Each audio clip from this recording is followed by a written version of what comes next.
Alors, ce sera une belle session. Une session qui va vous permettre de découvrir la grandeur, la beauté et la justesse du Dieu des chrétiens. C'est saint Thomas d'Aquin disait que lorsque l'homme entretient une fausse connaissance de Dieu, loin de se rapprocher de lui, il s'en éloigne. Cette session a donc pour but de vous aider à entrer dans une vraie connaissance de Dieu, non pas que vous connaîtrez Dieu dans sa totalité, c'est impossible, il nous dépasse, il est infini, mais nous allons rentrer dans une vraie connaissance de Dieu et cela vous le rendra aimable. Cette session a pour but justement de fortifier votre foi et vous aidera à construire votre vie sur Dieu, avec lui. Car nous en faisons l'expérience dans nos sociétés de plus en plus. S'éloigner de lui, c'est faire entrer le monde dans l'obscurité, c'est rentrer nous-mêmes dans l'obscurité. Et vivre avec lui, au contraire, c'est vivre dans la lumière et faire pénétrer cette lumière dans notre monde. Cette session vous aidera donc à mettre votre orientation de vie sur l'éternité. Le bienheureux Carlo Acutis disait « Notre objectif doit être l'infini, pas le fini. L'infini est notre patrie. » Et l'infini, c'est Dieu, vous comprenez. Et Carlo était convaincu que la beauté de la vie ne dépend pas de sa durée, mais de notre capacité ou non à mettre Dieu au premier plan. Donc, le but que nous assignons à cette session, c'est de vous aider à découvrir Dieu dans sa beauté, sa grandeur, et donc que vous soyez suffisamment enthousiaste pour mettre Dieu dans votre vie au premier plan. Et vous verrez que c'est très important et ça change tout. Alors le titre de cet enseignement, c'est l'éclipse de Dieu créateur, providence, de Dieu créateur et providence et ses conséquences. Alors dans un premier temps, on va essayer de revenir sur les raisons d'une désaffection progressive du Dieu créateur et providence. C'est vrai que l'éclipse de Dieu créateur et providence est motivée par deux mouvements, on va dire. L'un est la montée de l'autonomie de l'homme, autrement dit l'avènement du subjectivisme. Cette question est en rapport étroit avec la liberté, nous le verrons. Et l'autre mouvement est lié à la question du mal. Si Dieu est créateur et provident, c'est-à-dire qu'il nous comble, qu'il nous donne de quoi vivre, s'il a pouvoir de nous donner ce qu'il faut pour accéder au bien de notre être, comment peut-il se faire que le mal ait une telle emprise? Donc, premier point, la montée de l'autonomie de l'homme. Comment ça s'est passé? Eh bien, à la fin du XVe, début du XVIe siècle, nous sommes entrés dans l'ère de la modernité et c'est les découvertes scientifiques que l'on fait où on s'aperçoit que à travers les découvertes scientifiques, on va découvrir les lois de la nature. Et si vous voulez, là où on mettait auparavant des anges pour expliquer la rotation des astres, pour expliquer tous les tel ou tel phénomène, ou là où on pensait qu'il y avait une intervention directe de Dieu, eh bien on s'aperçoit que c'est des lois physiques que l'on peut bien connaître. Donc on assiste à un désenchantement du monde. Les nouvelles technologies vont révolutionner le travail et le rapport de l'homme au monde, et vont faire que l'homme se trouve dans un nouveau rapport de force avec le monde et avec Dieu. L'homme prend conscience de sa force, qu'il peut dominer certains aspects qu'il ne pensait pas dominer jusqu'alors. L'homme s'affirme il peut se passer de Dieu. Et c'est ce que l'on appelle l'avènement du subjectivisme, qui va peu à peu rejeter toute objectivité, c'est-à-dire tout ce qui vient de l'extérieur de soi. Tout ceci se traduira dans la pensée philosophique, et tout particulièrement avec le fameux cogito ergo sum, donc de Descartes, je pense donc je suis. Il exprime par là que la source de mon être n'est plus Dieu, le réel, mais la source de mon être, c'est ma propre pensée, c'est moi.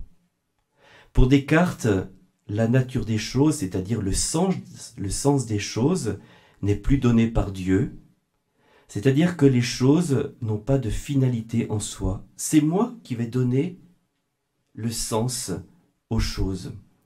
C'est à l'homme que revient la charge de donner à la nature sa finalité, c'est-à-dire son but, son sens. Descartes disait « Il nous faut devenir maître et possesseur de la nature ». C'est-à-dire c'est l'homme qui doit dominer complètement la nature, qui va donner le sens aux choses, au réel. Et c'est la route vers l'oubli de Dieu créateur. C'est une route qui est ouverte. Alors cependant, ne pensez pas que cela s'est fait du jour au lendemain d'un seul coup. Au tout début, il n'était pas du tout question de nier Dieu, de nier son rôle créateur, ni même provident. Mais tous les philosophes et les scientifiques de l'époque, au XVIe siècle, étaient imprégnés de christianisme. Mais avec cette nouvelle façon de penser notre rapport au monde et à Dieu, peu à peu nous parviendrons à des humanismes où Dieu n'aura plus de place.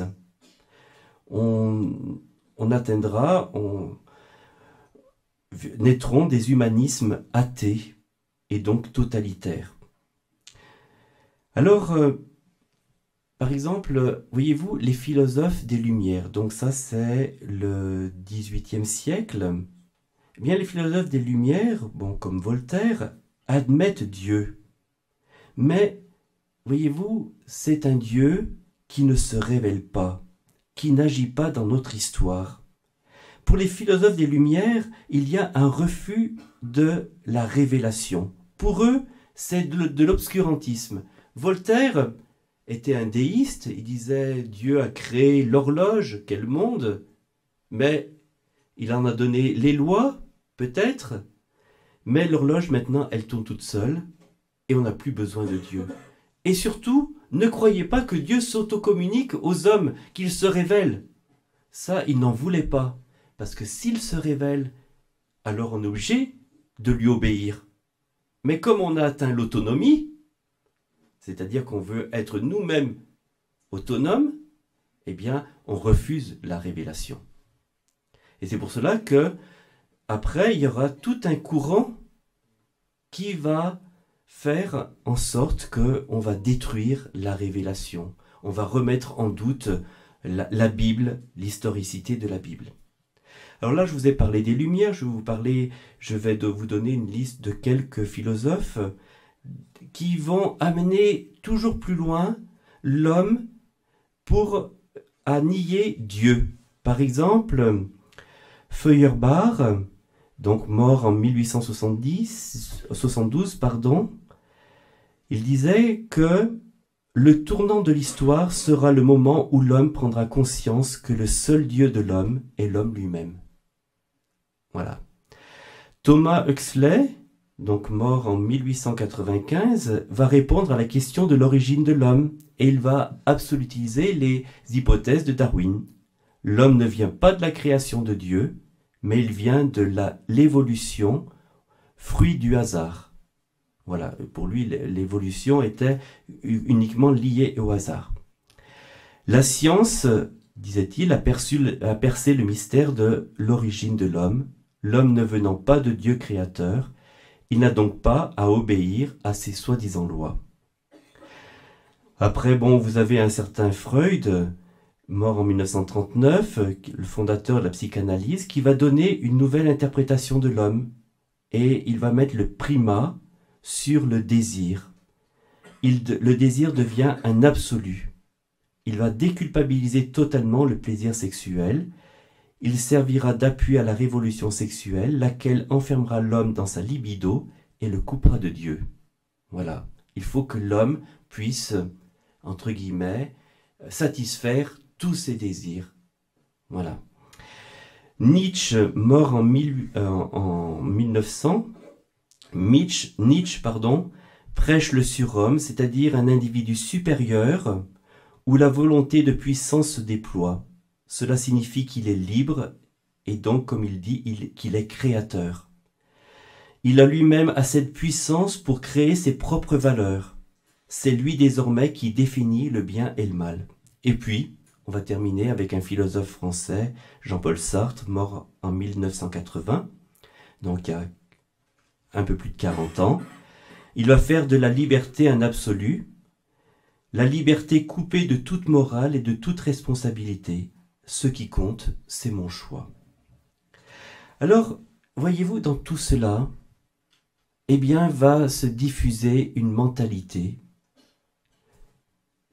qui peut entrer d'une façon ou d'une autre dans notre cœur, même si on ne le veut pas, bien sûr. Je pense que si vous êtes là, vous ne le voulez pas.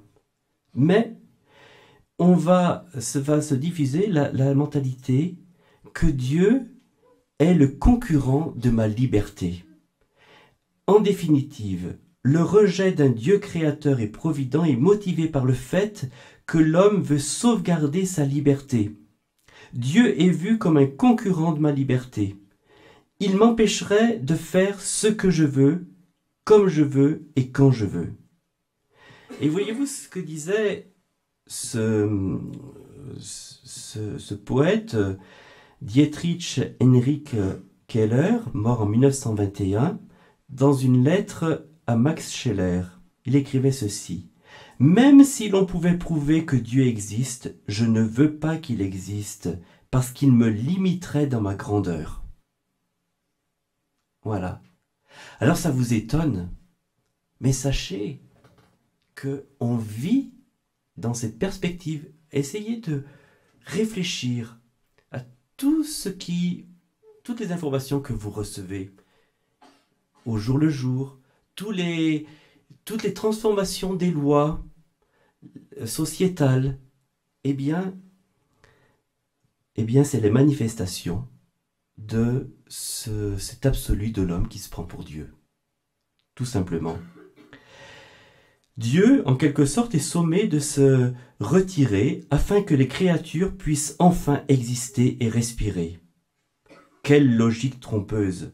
Si Dieu en venait à se retirer des êtres qu'il crée, c'est l'être même de ces créatures qui tomberait dans le néant. Et ça, on l'approfondira. Mais si Dieu cessait un seul instant de penser à nous, nous tomberions dans le néant. Voilà. Et je termine cette partie. Dans cette perspective, la liberté a pris un autre sens. En effet, la liberté n'est plus en vue du bien que sont les choses, puisque cela n'existe pas. Mais la liberté devient une liberté de choix. Le bien et le mal trouvent une autre définition. Il n'y a plus de bien et de mal objectif, c'est-à-dire qui vaut pour tous et pour tous les temps. Mais le bien dépend de mon vouloir, de mon désir.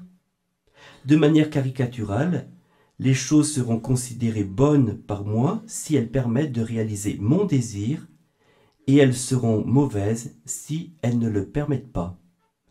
Et Monseigneur Hayek, qui vient d'éditer un livre, disait cette semaine dans une interview: « Je pense que l'on a assisté à une période où la question de Dieu s'est progressivement effacée au profit d'une attention excessive à l'homme, à son ressenti, à ses émotions. » Alors je vous ai dit que l'éclipse de Dieu pouvait s'expliquer justement par la montée de l'autonomie de l'homme. Premier point, mais aussi, deuxième point, par la question du mal. En effet, à cause des génocides du siècle dernier, notamment avec les camps de concentration, tout cela va provoquer un véritable traumatisme pour beaucoup. Et eh bien, on va dire, si Dieu existe, il ne permettrait pas cela. Voilà. Il n'est plus possible, après ce qui s'est passé, dit-on, de croire, comme par le passé, que Dieu veille avec sollicitude sur chacun de ses enfants et fait tout concourir à leur bien. Il ne faudrait plus dire que Dieu est le Père Tout-Puissant. Et Hans Jonas, auteur juif contemporain, cherche à penser Dieu après Auschwitz. Il reconnaît que la toute-puissance divine est une idée qui est bien ancrée dans la Bible, puisqu'avec la bonté de Dieu, elle est l'un de ses attributs essentiels, c'est-à-dire de ses caractéristiques essentielles. Mais après Auschwitz, nous dit-il, il faut renoncer à cette idée de toute-puissance de Dieu. Après Auschwitz, nous pouvons affirmer plus résolument que jamais auparavant qu'une divinité toute puissante ou bien ne serait pas toute bonne, ou bien resterait entièrement incompréhensible, écrit-il. En effet, pour que Dieu reste quelque peu intelligible, il faut que sa bonté soit compatible avec l'existence du mal, et il n'en va pas de la sorte s'il n'est pas tout-puissant. Et il n'en va pas de la sorte que s'il n'est pas tout-puissant. Voilà, ceci a pour conséquence d'enfoncer les athées dans la conviction qu'il n'y a pas de Dieu. Et pour les chrétiens, les chrétiens y croient en Dieu, ça c'est évident. Mais ce type de pensée aura une grande importance. Pour beaucoup de chrétiens, eh bien, il faut se débarrasser une fois pour toutes de l'idée que Dieu mène le monde et qu'il est maître du temps et de l'histoire. Ce qui amène beaucoup de prêtres à dire aujourd'hui que Dieu, dont l'amour est tout-puissant, vous bénisse. Il y a certains prêtres qui ne refusent de parler de Dieu tout-puissant. Ils disent que Dieu, dont l'amour est tout-puissant. Voilà. C'est parce qu'ils refusent la toute-puissance à Dieu. Voilà. Alors, eh bien, certains chrétiens, certains théologiens vont dire, eh bien, il faut nous orienter vers une nouvelle idée de Dieu. Voilà. Eh bien, et si vous voulez une nouvelle idée de Dieu, eh bien, on essaie de concevoir un Dieu qui n'est plus Dieu, qui n'intervient plus dans notre histoire, qui n'est pas capable de faire des miracles. Voilà.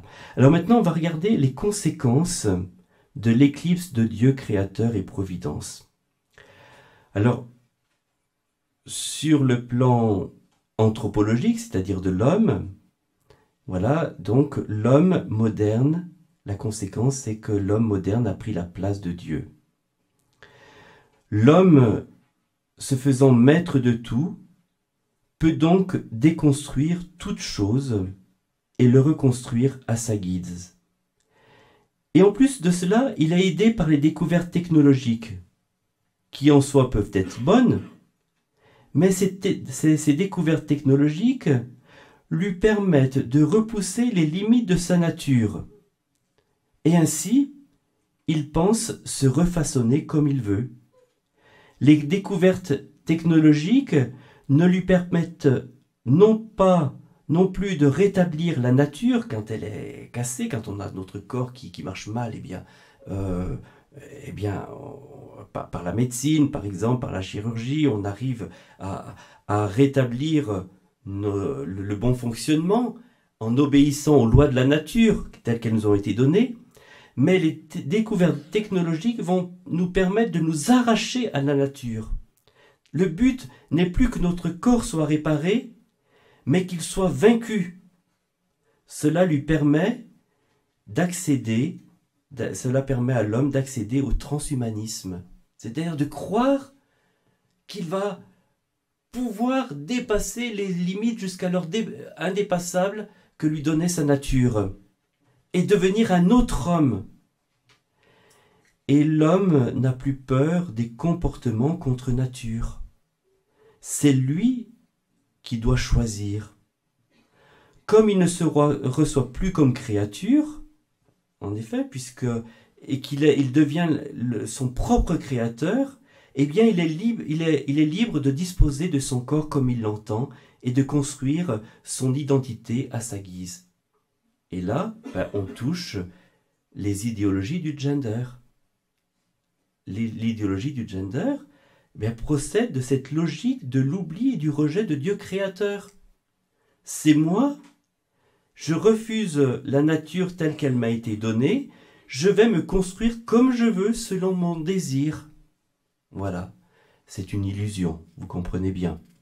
Mais ça crée des catastrophes. Ça, c'est évident. Certains sont victimes de cela. Alors, l'homme moderne va devenir de plus en plus enfermé dans son désir. C'est une autre conséquence. Son désir devient alors tout puissant. Il devient un être de désir au point d'en être un esclave. Voilà la conséquence de l'oubli de Dieu créateur. Puisqu'il ne veut plus oublier et ne veut obéir aux lois du Dieu créateur. Et donc, de plus en plus enchaîné par la tyrannie du plaisir, selon l'expression de Paul VI, il devient un analphabète dans le domaine spirituel et religieux. L'idolâtrie du plaisir, de l'hyperconsommation, le conduit à une peur du transcendant. Voilà. Alors, dans la vie sociale, conséquence dans la vie sociale, eh bien Dieu est relégué dans le domaine du privé. On dit, si vous voulez croire en Dieu, libre à vous, mais c'est uniquement dans le privé. Il ne faut surtout pas que votre foi en Dieu créateur ait une influence dans l'organisation de la vie sociale. Voilà. Après, si on ne croit plus en Dieu créateur, eh bien, il n'y a plus de vérité. Il n'y a plus de transcendance, c'est-à-dire un principe qui domine tout. Et donc, s'il n'y a plus de vérité, on tombe dans le relativisme. Voilà. Parce que s'il y a un Dieu créateur, créateur de toutes choses, ça veut dire que tout ce qu'il a créé a une raison d'être et qu'on doit obéir à cette raison d'être. Et s'il n'y a plus de Dieu créateur, eh bien, chacun va pouvoir obéir à ce qu'il pense être sa raison d'être. On est en plein dans le relativisme. Alors, sur le plan de la foi chrétienne, cela va avoir une certaine incidence, parce que ça va contaminer notre foi. Aujourd'hui, l'Église est dans une grande crise. Pourquoi ? Parce que eh bien, on essaye d'atténuer l'absolu de l'évangile, l'absolu de la foi. On va humaniser la foi, on va l'horizontaliser, si on peut parler ainsi. Certains ont parlé d'un athéisme fluide qui va liquéfier le contenu de la foi. On croit difficile que Dieu, ainsi, et puis peut avoir un impact direct sur la matière. Ainsi, les miracles vont être remis en cause ou limités au maximum. Vous connaissez l'histoire sainte.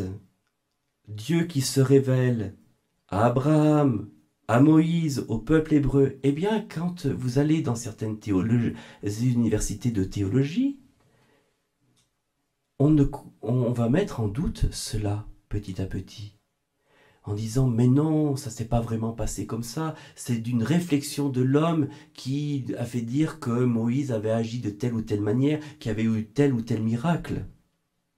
On ne croit plus à une action directe de Dieu sur l'histoire. Et les grands dogmes que sont la virginité de la Vierge Marie. La Vierge Marie est vierge avant, pendant et après. Le grand dogme de l'Eucharistie, de la transsubstantiation, le dogme, enfin pas le dogme, mais le mystère de la résurrection, eh bien on ne va plus y croire. La virginité de la Vierge Marie, on dit c'est une manière de parler. L'Eucharistie, oui, peut-être que Dieu donne quelque chose dans l'Eucharistie, mais c'est pas vraiment son corps, il n'y a pas vraiment le changement de substance. C'est pour cela que vous avez vu disparaître petit à petit, eh bien, les signes d'adoration de l'Eucharistie, qu'on reçoit l'Eucharistie de n'importe quelle manière, qu'on a enlevé un peu la lumière qui entourait les tabernacles. Parce qu'on ne croit plus à la réalité de l'Eucharistie en tant que telle, où c'est le vrai corps et le vrai sang du Christ. Et la résurrection. Beaucoup disent, oui, la résurrection, mais bon, c'est un phénomène de l'esprit. C'est-à-dire, il sait pas, mais... Ils n'ont pas lu Saint Paul, ces gens-là. Oui, ils n'ont pas lu Saint Paul, mais justement, Saint Paul, eh bien, oui, il s'en éloigne, oui, tout à fait. C'est vrai. Mais, vous savez, les choses ne sont pas dites aussi clairement que je vous le dis, mais dans les faits, elles sont vécues comme si l'Eucharistie n'était pas vraiment l'Eucharistie, comme si la résurrection n'était pas vraiment une résurrection, c'est-à-dire que Jésus n'était pas vraiment ressuscité avec son corps. Voilà.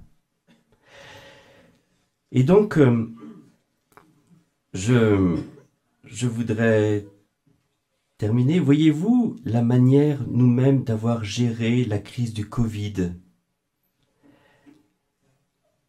Au Moyen-Âge, au XIXe siècle même, quand il y avait une épidémie, on courait à l'église, on sortait le Saint-Sacrement, on priait, on implorait Dieu. Dieu créateur et provident, éloigne de nous ce fléau.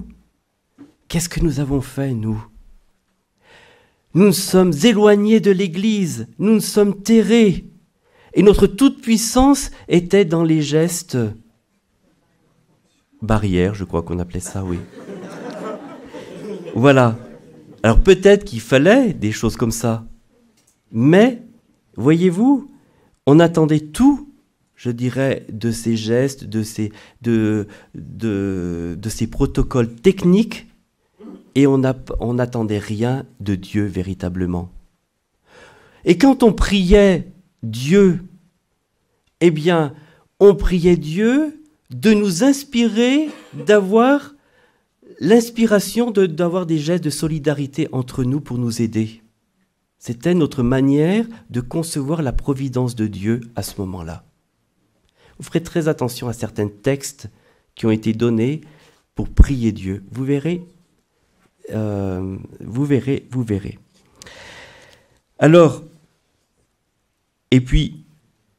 vous allez dire, autre conséquence, c'est un retour au paganisme. Parce que l'oubli de Dieu, bon, c'est l'athéisme. Alors l'athéisme, on peut dire, va entraîner la mort de la religion.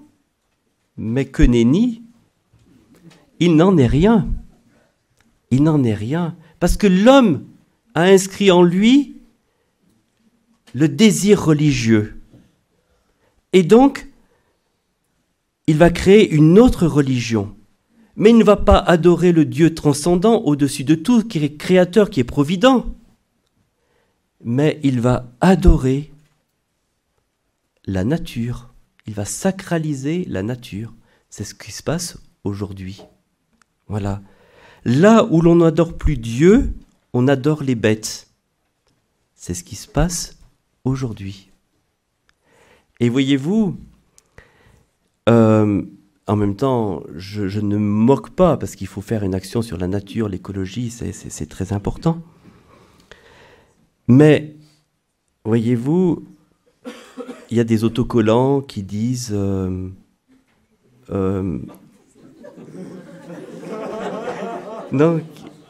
qui disent « Je pose un acte sauveur pour la nature ».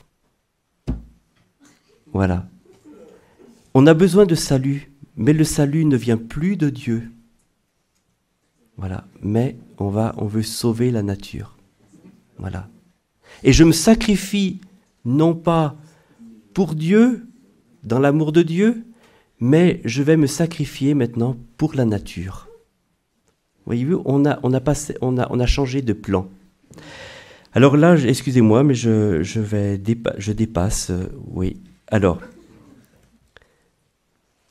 le cardinal Sarah avait donné une très belle conférence après l'incendie de la cathédrale Notre-Dame. Et il disait que Notre-Dame de Paris symbolise tout l'Occident. La flèche de la cathédrale pointée vers Dieu s'est effondrée. Et ce n'est pas un hasard. À force de se détourner de Dieu, disait-il, l'Occident s'effondre. La civilisation occidentale est en profonde décadence et en ruine, malgré ses succès scientifiques et technologiques fantastiques et les apparences de prospérité. Comme la cathédrale Notre-Dame, elle vacille. Elle a perdu sa raison d'être, montrer Dieu et conduire à Dieu. Sans la flèche qui couronne l'édifice, les voûtes s'effondrent.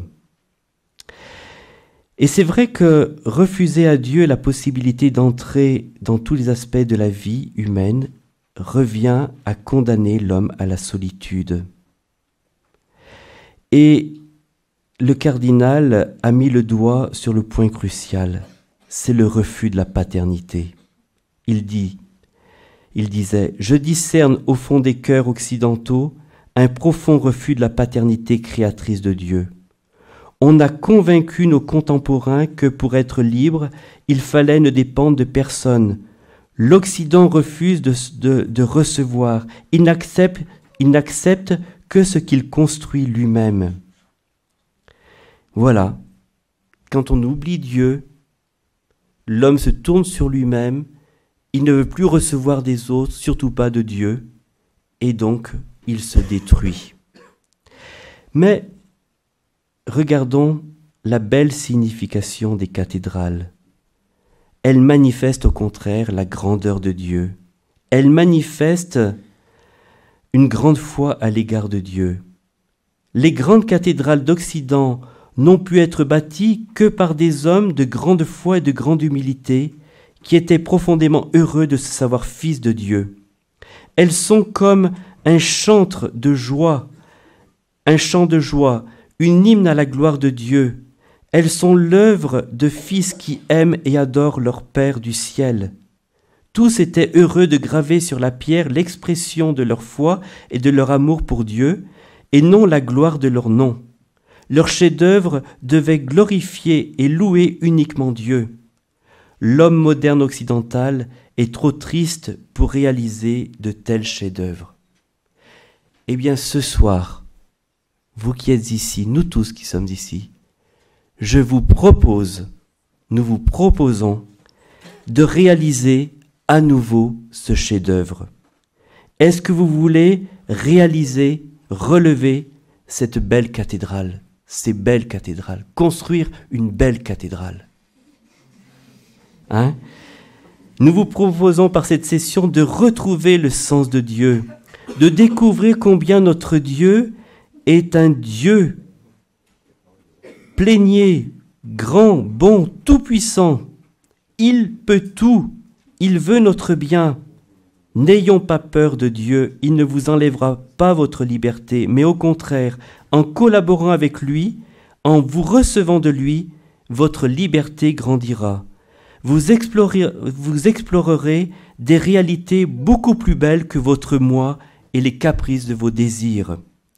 Au cours de cette session, nous apprendrons à connaître Dieu par des enseignements qui vous transmettent la grande tradition chrétienne, mais aussi nous apprendrons Dieu à genoux, en nous mettant à genoux, en priant, en vivant la liturgie, car il se donne à nous dans la liturgie. Dans la liturgie, nous apprenons à le servir, à l'aimer, à le connaître. Dans la liturgie, il se communique à nous et nous divinise. Et nous apprendrons aussi Dieu dans l'esprit de famille, car c'est dans l'esprit de famille que nos cœurs s'ouvrent pour recevoir la grâce divine. Alors, en avant pour une belle session.